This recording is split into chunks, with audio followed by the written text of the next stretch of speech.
Hello everyone, आज मैं आपके लिए खोपरा पाक यानी नारियल की बर्फ़ी की रेसिपी लेकर आई हूँ। इसे हम बिना दूध, बिना मिल्क पाउडर, बिना कंडेंस मिल्क और बिना चीनी के बनाएंगे।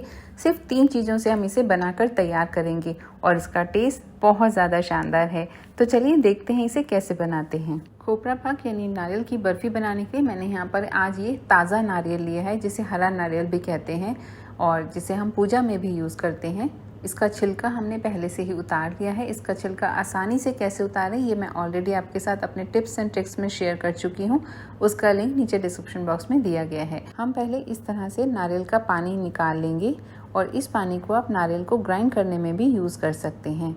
और ये देखिए सारा पानी हमने निकाल लिया है। और अब आप चाहें तो इसकी ये जो ब्राउन लेयर होती है इसके साथ भी बर्फ़ी बना सकते हैं या फिर इसको उतार कर भी बना सकते हैं। आज मैं इसको उतार कर बनाने वाली हूँ, तो अगर आप इसे चक्कू से या फिर स्क्रैपर से करने की कोशिश करेंगे तो बहुत ज़्यादा टाइम कंज्यूमिंग होता है और बहुत मेहनत भी लगती है।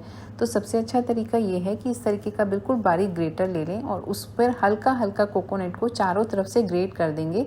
तो ये देखिए कितनी आसानी से इसका सारा छिलका उतर जाता है। और अगर आपके पास इस तरीके का ग्रेटर हो तो इसमें भी आप जो बिल्कुल बारीक होता है उसी तरफ से आप नारियल को ग्रेट करें। तो ये देखिए सारा छिलका हमने नारियल पर से उतार लिया है और ये एकदम वाइट निकल आया है। और अब हम इसे छोटे टुकड़ों में काट लेंगे। इस तरह से छोटे टुकड़ों में काटने से इसको ग्राइंड करना बहुत आसान हो जाता है। अब हम इसे ग्राइंडर जार में डाल देंगे और इसे अच्छे से ग्राइंड कर लेंगे। और ये देखिए हमने इसे बिल्कुल बारीक ग्राइंड कर लिया है।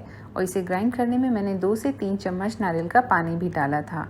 और अगर मैं इसे कप से नापती हूँ तो ये 1.5 कप नारियल का चूरा हमारा तैयार हुआ है। और अगर वेट में नापेंगे तो 225 ग्राम है।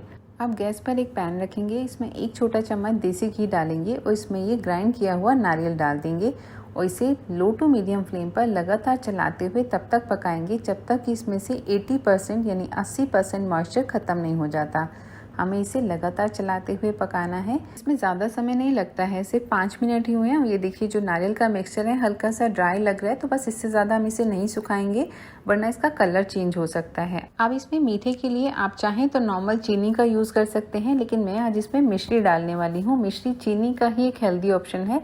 ये धागे वाली मिश्री है। ये आपको अमेज़ॉन से भी, साथ ही किसी भी किराना यानी ग्रोसरी शॉप से भी आसानी से मिल जाती है। और ये देखिए मैंने इसे ग्राइंडर जार में हल्का सा ग्राइंड कर लिया है और इसमें कोई जो धागे का टुकड़ा होता है उसे आप पहले से ही निकाल दें। और अब हम इसे नारियल के मिक्सचर में डाल देंगे और इसे लो फ्लेम पर लगातार चलाते हुए पका लेंगे। हम इसे तब तक पकाएंगे जब तक कि मिश्री इसमें अच्छे से घुल नहीं जाती यानी मिक्स नहीं हो जाती।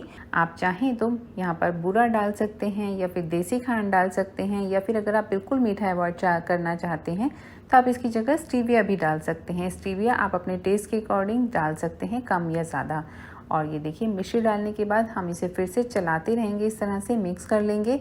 गैस का फ्लेम लो ही रखेंगे और जैसे ही आप इसमें मीठा के लिए चीनी या मिश्री कुछ भी डालते हैं तो वो गर्म होने के बाद अपना पानी रिलीज़ करती है, जिससे ये बर्फ़ी का मिक्सचर आपको फिर से हल्का सा पतला लगेगा। तो बस हम इसे थोड़ी देर के लिए और पका लेंगे, सिर्फ 4 से 5 मिनट ही लगते हैं। और ये देखिए जो मिक्सचर है वापस हल्का सा ड्राई हो गया है। बहुत ज़्यादा भी हमें इसे सुखाना नहीं है, इसका कलर चेंज नहीं करना है। तो बस गैस का फ्लेम ऑफ कर देंगे और अब हम इसे गैस से नीचे उतार लेंगे। और अब बर्फ़ी या खोपरा पाक को सेट करने के लिए मैंने यहाँ पर स्टील की ट्रे ली है। आप किसी प्लेट में भी इसे सेट कर सकते हैं और इसमें 1 छोटा चम्मच देसी घी डाला है और इसे इस तरीके से अच्छे से ग्रीस कर लेंगे सब तरफ से। और ये नारियल का सारा मिक्सचर हम इसके ऊपर डाल देंगे उस स्पैचुला से या फिर किसी भी चीज़ से इस तरह से बिल्कुल ऊपर से फ्लैट यानी इवन कर देंगे और किनारों से भी इसे बिल्कुल सेट कर देंगे इस तरीके से। ये देखिए और अब हम इसे 2 से 3 घंटे के लिए रूम टेम्परेचर पर ही छोड़ देंगे ताकि ये अच्छे से सेट हो जाएगी, ये हल्की सी ड्राई हो जाएगी। और ये देखिए 2 घंटे बाद मैं इसे पीसेस में इस तरीके से काट लूँगी। और लीजिए हमारा खोपरा पाक बनकर तैयार है। बहुत ही ज़्यादा टेस्टी, सॉफ्ट और मॉइस्ट बना है। आप इसे अपनी पसंद से किसी भी तरह से गार्निश कर सकते हैं या फिर आप इसे सिंपल ऐसे ही सर्व कर सकते हैं। ये देखने में जितना बढ़िया लग रहा है खाने में उससे कहीं ज़्यादा टेस्टी है और बनाने में तो बेहद ही आसान है। और इसके अंदर से आप टेक्सचर देख सकते हैं, एकदम सॉफ्ट, मॉइस्ट और एकदम से मुंह में घुल जाने वाला है। आप इसे व्रत में बनाइए, किसी खास मौके पर बनाइए, रक्षाबंधन पर अपने भाइयों के लिए बना सकते हैं। और इतने मिक्सचर से हमारी 350 ग्राम यानी 275 ग्राम मिठाई बनकर तैयार हुई है और आप इसे फ्रिज में 4 से 5 दिन तक स्टोर करके भी रख सकते हैं। आप चाहें तो इसी रेसिपी को डेसिकेटेड कोकोनट यानी नारियल का जो चूरा मार्केट से रेडीमेड मिलता है उसके साथ भी बना सकते हैं। बस उसमें आपको 1 कप दूध एक्स्ट्रा डालना होगा, बाकी का जो प्रोसीजर है वो पूरा सेम रहेगा। तो फ्रेंड्स, मैं तो इसे एंजॉय कर रही हूँ, इसका टेस्ट बहुत ज़्यादा शानदार है। आप भी इसे अपने घर में ज़रूर ट्राई करें, ये आपको बेहद पसंद आएगी।